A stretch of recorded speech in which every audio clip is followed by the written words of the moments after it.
இந்நாள் இனிய நாளாக அமைய ராமானுஜர் திருவடியை பற்றி பரந்தாமனை அறிவோம். தினம் ஒரு நாராயணீயம். ஆபஸ்ருஷ்ட்யாதிஜன்யா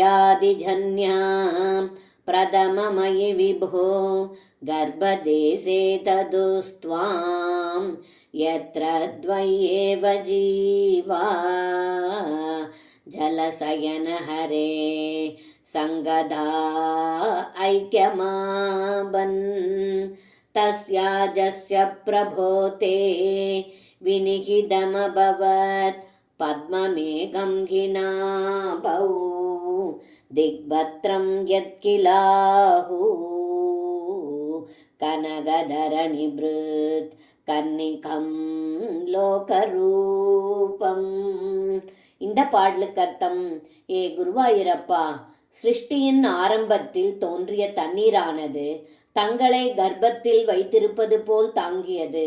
அந்த ஜலத்தில் பள்ளி கொண்டிருந்த தங்களிடமே அனைத்து ஜீவராசிகளும் ஐக்கியமடைந்தனர், அதாவது லயமடைந்தனர்.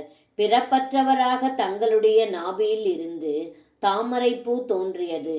அது திசைகளையே இதழ்களாகவும் மகாமேருவை முட்டாகவும் உடைய அந்த கமலத்தையே ஜகத்தின் உருவம் என்று முனிவர்கள் வர்ணிக்கிறார்கள் என்று இந்த பாடலில் பட்டத்ரி சொல்கின்றார்.